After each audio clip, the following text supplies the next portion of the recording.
specially made for school exam officers. The school exam officers, they are the one responsible for course allocation. So for the sake of this tutorial, I've created a username for a school exam officer, which is a lang school exam officer at gmail.com. I just created a random user ID.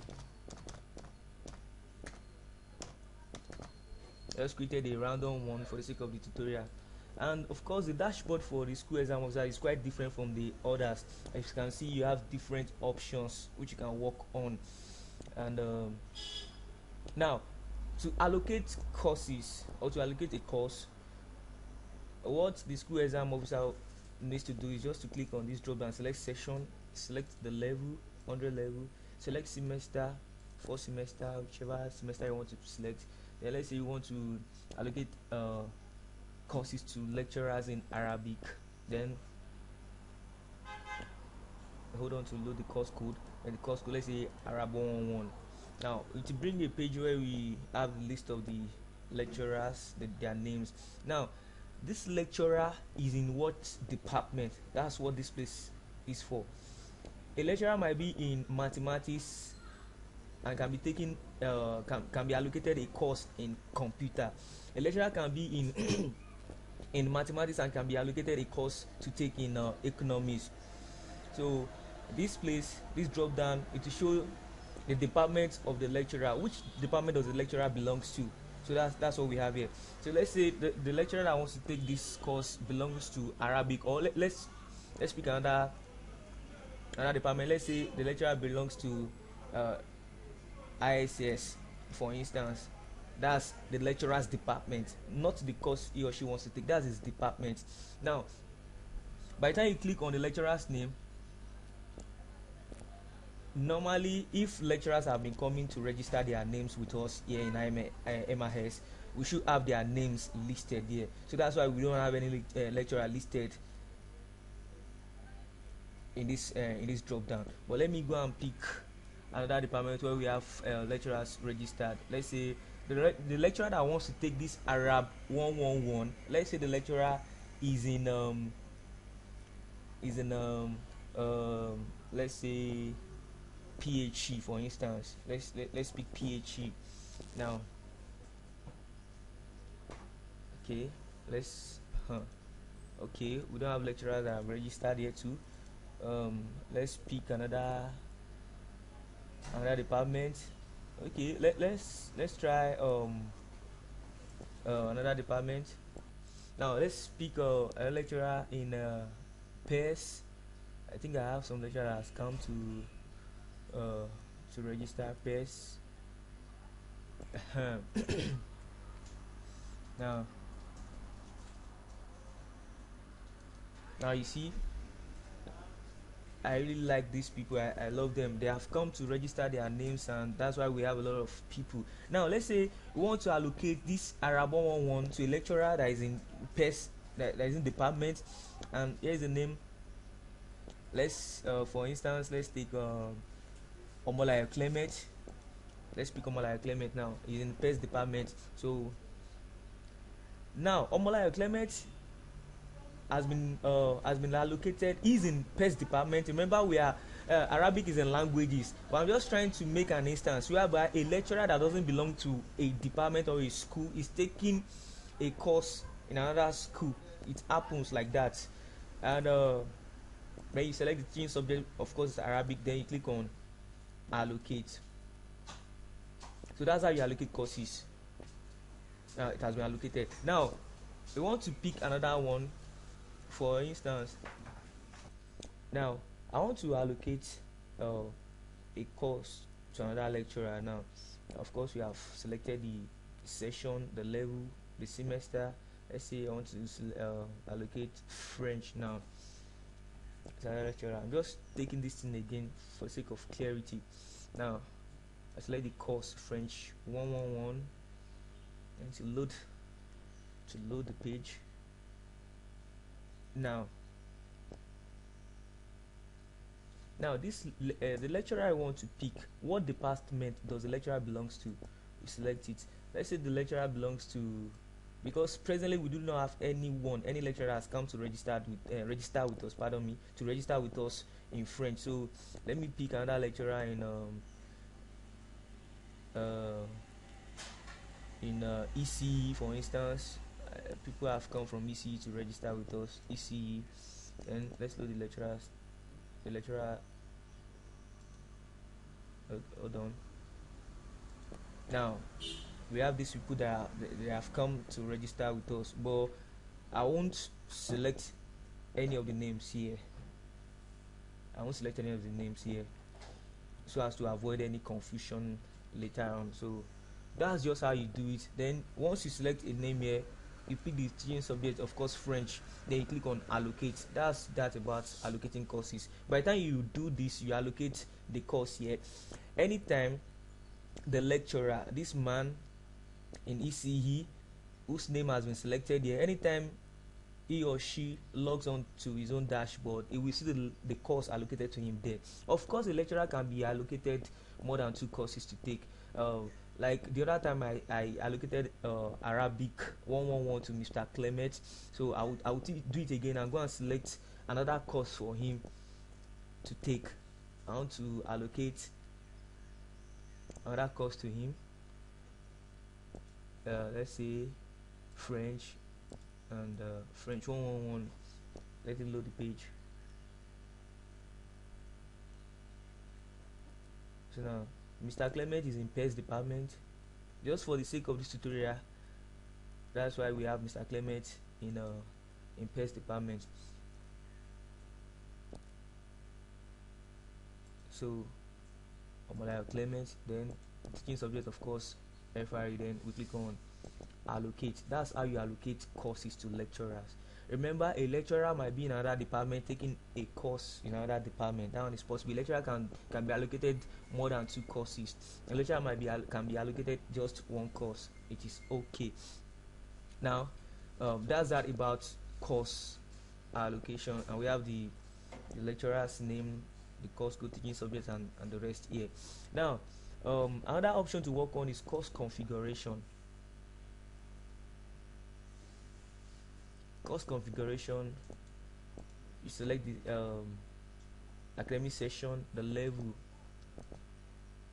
the semester, then department code. Let's see, remember we have this department listed here because just only this department listed here because we are working on languages, School of Languages, and the person working right now is the language school exam officer. That's why we have only department in languages listed here.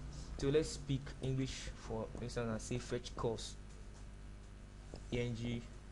Now these are the courses already allocated. And it has the unit and the status is there. The unit, just to show you the course configuration, we have the course code ENG111, we have the units here. Of course ENG111 is just a unit, and 111, 112, 113, they are two units each. And that's that about that. You can delete these courses. You can, by the time you select a course and click on delete, you click on update, or it will do the expected update on it. But I'm not deleting any courses now. For course registration details, you want to see the number of students that has registered in the entire school. You select the session, of course 2017-2018, level, 100 level, semester, 4 semester, then departmental code. We are working on English. Let's check English, number of students that has registered in English department. Then you say load course. To load the, now we can select the course code here. Let's say ENG111. It should display a full detail. As you can see, for ENG111, for CBD we have 0, SGT we have 0, SHI we have 2, and the rest SPC we have 162, and the total is 177. Just to have a detailed representation of the number of students that are registered for the courses. This is helpful uh, while trying to maybe generate your question paper or whatsoever, just to have uh, an idea of the number of students that are registered for this particular course, ENG 111. Let's pick another one, ENG 112. Okay, ENG 112, you see, we have for SPC we have 51, for CBD 1, SHI 4, and the rest. The total number of students that are registered for this uh, course, they are 111, and we have their special areas which they have, and that's that about registration course details. Then of course we have mark sheets.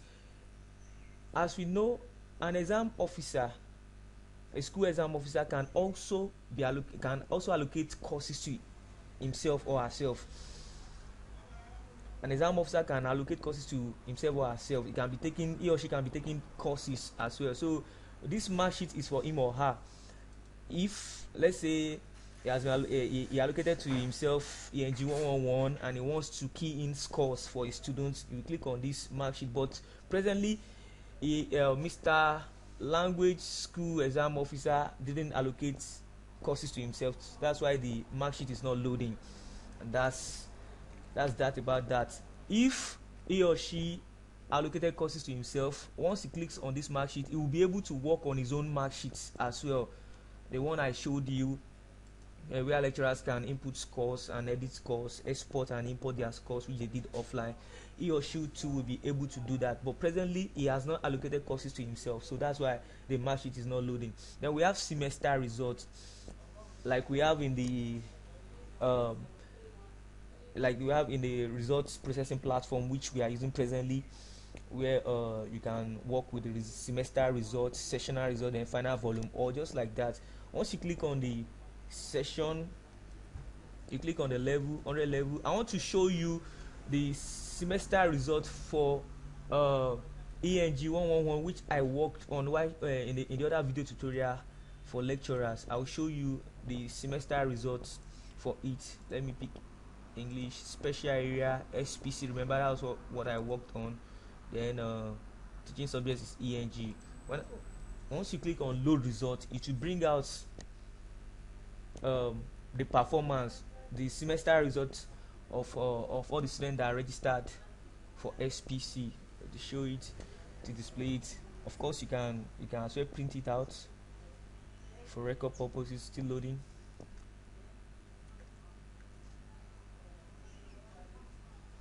Now here we have it. Remember their scores A, B, NS, NA, and the rest, and that's just it. The way we have it on the current result processing platform we have. You click on 2 to 3 to extend it, and you can see there are no scores, not allocated, and that's why they all failed it, and that's that about it. Then you click on sessional result. It will show for first semester and second semester combined, just like we have it in the current result processing platform. Select the course, the English special area, let's pick SPC, and load results like that.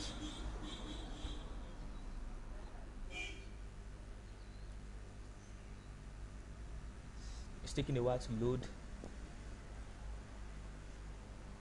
They are just they are simple steps, just like we have it in the current results processing platform or the software we are using to process our results presently. They are just these steps are just like that. Once followed carefully, there shouldn't be any so the sessional results is here, just like we have on the current results result processing software.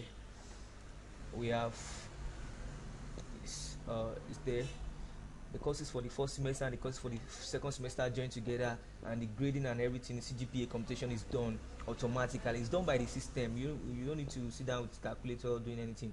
It is done by the system, and it keeps record. What it did the first semester will be kept, and by the time you get to second semester, all the results you key into the results to the mark sheets too will be combined and done automatically.